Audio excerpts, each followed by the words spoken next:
Assalamu alaikum class 10th. Today we start a new topic of physics chapter number 11, 11.7 and 11.8. And 11.7 is audible frequency range कि वो frequency जो हम सुन सकते हैं. ठीक है, we know that sound is produced by a vibrating body. हमें पता है कि जब भी कोई ऑब्जेक्ट वाइब्रेट करेगा तो कोई ना कोई साउंड प्रोड्यूस होगी. A normal human ear can hear a sound only if it's frequency lies between 20 hertz and 20,000 hertz. हम जो फ्रीक्वेंसी की सुन सकते हैं आवाज़, उसकी जो फ्रीक्वेंसी है वो 20 हर्ट्ज से 20,000 हर्ट्ज के दरमियान है. ना हम 20,000 हर्ट्ज से कम की फ्रीक्वेंसी सुन सकते हैं, ना हम 20,000 हर्ट्ज से ज़्यादा की सुन सकते हैं. हम जस्ट 20,000 हर्ट्ज एंड 20,000 हर्ट्ज की फ्रीक्वेंसी सुन सकते हैं. In other words, a human ear neither hears a sound of frequency less than 20 hertz nor a sound of frequency more than 20 hertz. ना 20 हर्ट्ज से कम की, ना 20,000 हर्ट्ज से ज़्यादा की हम फ्रीक्वेंसी सुन सकते हैं. Different people have different range of audibility. It also decreases with age. अब हर जो इंसान है उसकी सुनने की जो फ्रीक्वेंसी है वो डिफरेंट होगी, सेम नहीं होगी. और क्यों डिफरेंट होगी? क्यों? इनके कान में डिफेक्ट भी हो सकता है. सेकंड, उनके एज की वजह से वो डिक्रीज भी होना शुरू हो जाता है. Young children can hear sound of 20,000 hertz, but old people cannot hear sound even above 15,000 hertz. कि जो छोटे बच्चे हैं या जो यंग लोगों की अगर बात करें तो वो 20,000 hertz की फ्रीक्वेंसी सुन सकते हैं, लेकिन अगर हम बूढ़ों की बात करें तो वो 15,000 hertz अबव, इवन वो 15,000 hertz अबव की भी नहीं सुन सकते, वो उससे कम की ही सुनते हैं. The range of frequency which a human year can hear is called the Audible frequency range. Just आपने डेफिनेशन करनी है कि और रेंज क्या फ्रीक्वेंसी कहता है जो ह्यूमन ईयर क्या करता है, सुन सकता है. ठीक है, अब जस्ट आपने ये अंडरलाइन करना है कि इतनी फ्रीक्वेंसी हम सुन सकते हैं. और इन other words, human here neither have here a sound of 20 hertz nor a sound of frequency more than 20 hertz. बस इतनी फ्रीक्वेंसी हम सुन सकते हैं, ना इससे कम की ना इससे ज़्यादा की भी नहीं.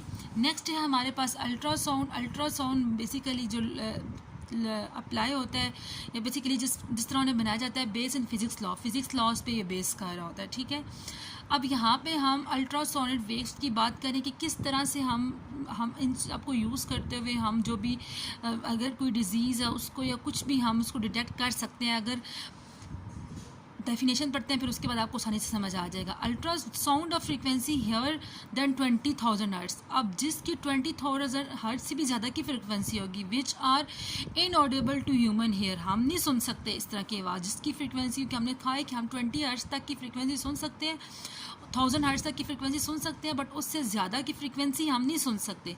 तो which are inaudible to human ear are called ultrasonic waves. ऐसी फ्रीक्वेंसी जो 20,000 से ज़्यादा है और नॉर्मल ह्यूमन ईयर कभी भी उसे नहीं सुन सकता, उसको हम क्या कहते हैं, अल्ट्रासाउंड या अल्ट्रासोनिक वेव्स कहते हैं. ऐसी फ्रीक्वेंसी जो हमारा ह्यूमन जो ईयर है वो नहीं सुन सकता, उन्हें हम क्या कहते हैं, अल्ट्रासाउंड या अल्ट्रासोनिक वेव्स कहते हैं. अब ये बहुत ज़्यादा इंपॉर्टेंट है इसके यूजेस. नेक्स्ट कहते हैं अब अल्ट्रासोनिक वेव्स क्या होती हैं. Ultrasonic waves carry more energy and higher frequency than audible sound waves. कि अल्ट्रासोनिक वेव्स क्या करती है, एनर्जी को कैरी करती है जिनकी फ्रीक्वेंसी ज़्यादा होती है किससे, ऑडिबल साउंड वेव से. जो हम सुन सकते हैं अल्ट्रासोनिक वेव्स उससे ज़्यादा की फ्रीक्वेंसी को क्या करता है, कैरी करता है.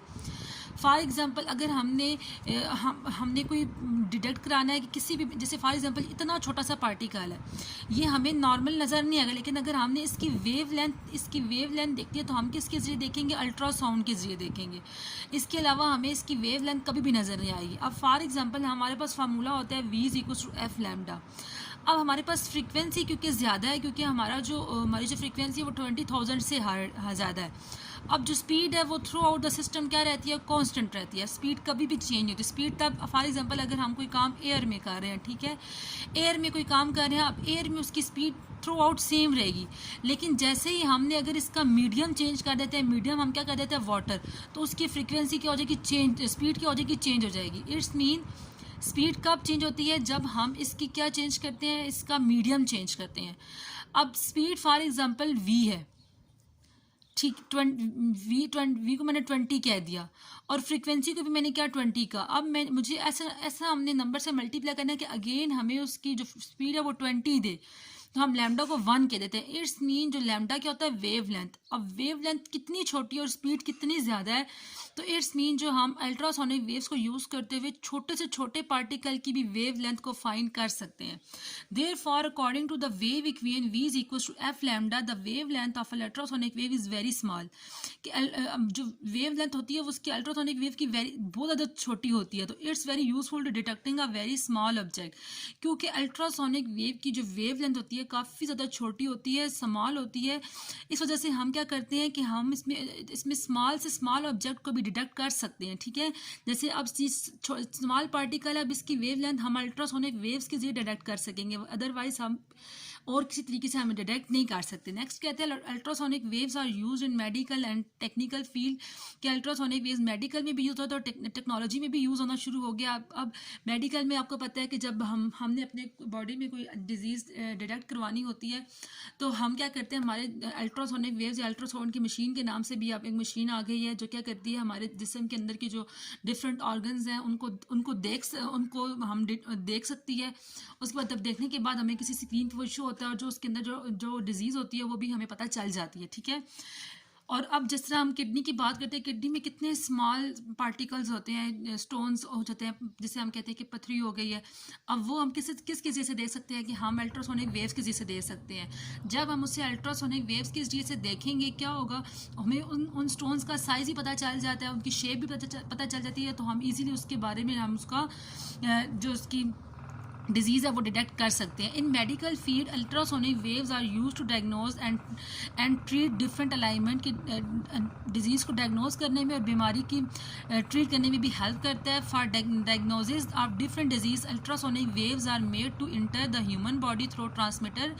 अब ट्रांसमीटर के जरिए अल्ट्रासोनिक वेव्स को क्या किया जाता है, हमारे बॉडी में भेजा जाता है। अब हमारे बॉडी में जैसे हार्ट की बात करते हैं तो हार्ट क्या कर रहा है, वाइब्रेट कर रहा है, ठीक है। पंप करता है तो पंप करना मतलब वाइब्रेट कर रहा है। वाइब्रेट करने से क्या होता है, वेव्स प्रोड्यूस होती हैं, तो वो वेव्स क्या करती है, हमारे जिस्म की हर बॉडी में प्रोड्यूस हो रही होती है। तो अब इसमें भी सेम टू सेम ऐसे ही है कि जब हम ट्रांसमीटर के जरिए वेव्स को अंदर भेजते हैं ना, तो these waves are reflected differently by different organs, tissues on tumours. कि ये जितनी भी वेव्स हैं हमारे बॉडी के डिफरेंट ऑब्जेक्ट से टकरा के अगेन रिफ्लेक्ट होकर वापस आती है, या किसी ऑर्गन से टकराएंगे, टिश्यू से या ट्यूमर से। The reflected waves are then amplified.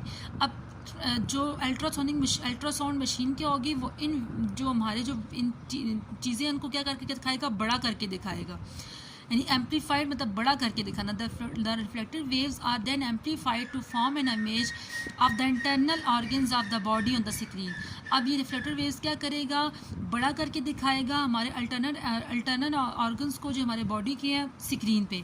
Such an image helps in detecting the defects in these organs. ये इमेज क्या करेगा, डॉक्टर्स क्या करते हैं, इमेज को देखते हुए हमारी बॉडी को हमारी बॉडी में मौजूद डिजीज़ को क्या कर लेते हैं, डिटेक्ट कर लेते हैं कि हमें क्या प्रॉब्लम है।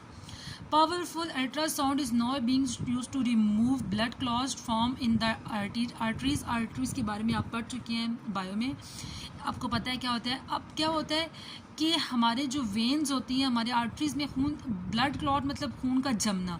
हमारा खून जैसे अब ये अगर वेन है तो यहाँ पे क्या करेगा, ब्लड क्लॉट बन जाएगा, नहीं खून जम जाएगा। जब खून जमेगा तो हमारा खून जो ब्लड है वो तो पास ही नहीं हो सकेगा एक जगह से दूसरी जगह। तो जब ब्लड पास नहीं होगा तो डिफरेंट फॉर एग्जाम्पल जो हार्ट अटैक होते हैं, इसके अलावा फॉलेज का अटैक होता है, ब्रेन हेमरेज होता है, वो सिर्फ और सिर्फ इस वजह से होता है। और ब्लड क्लॉट की वजह से सडन हमारी डेथ भी कॉज हो सकती है, क्योंकि खून हमारी बॉडी में जाएगा ही नहीं, और जब खून नहीं जाएगा तो हमें क्या होगा, हमारी डेथ भी कॉज हो सकती है। तो इस ब्लड क्लॉट को ख़त्म करने के लिए, रिमूव करने के लिए भी हम अल्ट्रासाउंड को यूज़ करते हैं। नेक्स्ट कहते हैं ultrasound can also be use to get the picture of thyroid gland for diagnosis purpose. गले में जो प्रॉब्लम होता है, ठीक है, उसको थायराइड ग्लैंड कहते हैं। गले में जो ग्लैंड से बन जाता है, गला दुखने शुरू हो जाता है, उसकी भी हम कहते हैं कि पिक्चर्स को ultrasound can also be use to get the picture. हम पिक्चर्स को लेते हुए हम क्या कर सकते हैं, इसमें भी जो बीमारी है उसको डायग्नोस कर सकते हैं। उसके अलावा अल्ट्रासाउंड कहाँ यूज़ होता है, ultrasound is use to locate under water depth और is use for locate object lying deep on the ocean और फ्लोर। फॉर एग्जाम्पल ये हमारे पास एक शिप जा रही है, ठीक है, वाटर शिप है। हमने क्या करना है, हमने वाटर की डेप्थ फाइंड करनी है, या कोई भी ऑब्जेक्ट है जो उसकी सरफेस पे लाइक आ रहा है उसको फाइंड करना है। अब उसके लिए हम क्या करेंगे, ट्रांसमीटर भेजेंगे, यानी अल्ट्रासाउंड वेव्स भेजेंगे। अल्ट्रासाउंड वेव्स जब जाएगी, अब यहाँ पे अल्ट्रासाउंड वेव्स जब जा रही है तो ट्रांसमिट होने के बाद अगेन वापस भी आएगी। हमें सबसे पहले ये पता होगा कि हम जो वेव लेंथ जो अल्ट्रासोनिक वेव्स भेज रहे हैं उनकी स्पीड कितनी है, वो कितनी स्पीड से यहाँ पे जाएंगे और कितनी स्पीड से वापस आएंगे। तो हम उसके हम टाइम भी फाइंड कर सकते हैं, स्पीड हमें पता होती है कि हम किस स्पीड से जो वेव्स हैं भेज रहे हैं, तो हम उसके जरिए हम इनका डिस्टेंस भी फाइंड कर सकते हैं। वेलोसिटी हमें स्पीड हमें पता होती है कि हमने कितनी वेव्स की स्पीड, हम अल्ट्रासोनिक वेव्स की क्या स्पीड है जो हमने भेजी है। नेक्स्ट टाइम वो होता है कि जाएगी सरफेस से टकराने के बाद वापस भी आएगी, हम वो टाइम नोट कर लेंगे, उनको आपस में मल्टीप्लाई करेंगे तो हमें उस तरह से वाटर की डेप्थ पता चल जाएगी कितना डिस्टेंस है। The technique is called sonar कह सकते हैं इसको हम, sound navigation and ranging.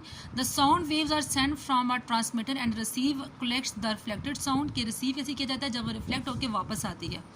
The time lapse is calculated, कि हम टाइम भी कैलकुलेट कर सकते हैं, जैसे कि मैंने अभी आपको यहाँ पे बताया। फिर knowing the speed of sound in water, कि हम speed of sound in water भी कैलकुलेट पता होती है हमें। The distance of the object from the ocean surface can be estimated, कि S is equal to V T के जरिए हम इसका डिस्टेंस भी फाइंड कर सकते हैं इस फार्मूले के अकॉर्डिंग। नेक्स्ट हमारे पास है sonar ranging is use to see the shape and the size of an object, हम इसके जरिए हम किसी भी ऑब्जेक्ट का शेप एंड साइज भी फाइंड कर सकते हैं। नेक्स्ट कहते हैं क्रैक्स। फॉर एग्जांपल हमारी कुछ बहुत ज़्यादा हैवी मशीनरी होती है, अब हैवी मशीनरी के अंदर जो मशीनरी थी उसमें भी कोई ना कोई प्रॉब्लम आ जाता है। अब वो हम नॉर्मल हम देख नहीं सकते कि अब हमारा प्रॉब्लम कहाँ कॉज हो रहा है, तो हम उसके लिए भी हम अल्ट्रासाउंड वेव्स यूज़ करते हैं, कि हम अल्ट्रासाउंड वेव्स हम अंदर भिजवाते हैं, तो वहाँ पर जहाँ पर भी प्रॉब्लम होता है वहाँ से रिफ्लेक्ट होकर अगेन हमें वापस आती है, तो हम इजीली बता सकते हैं कि यहाँ पे प्रॉब्लम है। Cracks appear in the interior of moving parts of high-speed heavy machines such as turbines, engine of ships, and airplanes due to excessive use. These cracks are not visible from outside, but they can be very dangerous. अब देखो ये हमें बाहर से नजर नहीं आ रही है कि ये यहाँ पे प्रॉब्लम है, जैसे हैवी मशीनरी की बात की जा रही है। हम क्या कहते हैं, such cracks can be detected by ultrasonic. A powerful beam of ultrasound is made to pass through these defected parts, कि हम क्या करते हैं कि अल्ट्रासाउंड वेव्स को ट्रांसमिट करते हैं इन पार्ट्स पे।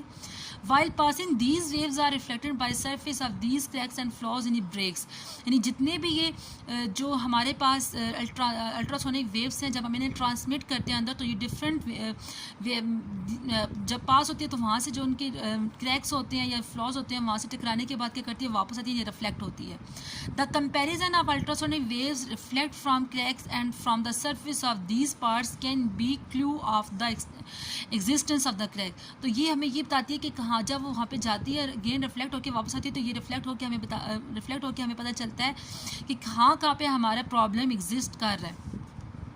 नेक्स्ट कहता है germs and bacteria liquid can also be destroy by using high intensity ultrasonic waves, कि हमारे पास जो जर्म्स और बैक्टीरिया होती हैं लिक्विड में उसको भी ख़त्म करने के लिए हम अल्ट्रासोनिक वेव्स को यूज़ करते हैं उनकी, क्योंकि बहुत ज़्यादा जर्म्स और बैक्टीरिया बहुत ज़्यादा स्मॉल होते हैं, तो वो हमें आम नेकेड आई से नज़र नहीं आते। उसके लिए हमेशा हम क्या करते हैं, अल्ट्रासोनिक वेव्स यूज़ करते हैं ताकि हम इसको ख़त्म किया जा सके। ठीक है, आज का जस्ट आपका यही टॉपिक था, Audible frequency range and ultrasound. आपने इसको अच्छे से याद करना है और इसमें मतलब पहले वीडियो लेक्चर समझ लेना, फिर उसको याद करना है, उसको जो इशू हुआ तो आप लोगों ने मुझसे डिस्कस कर लेना है।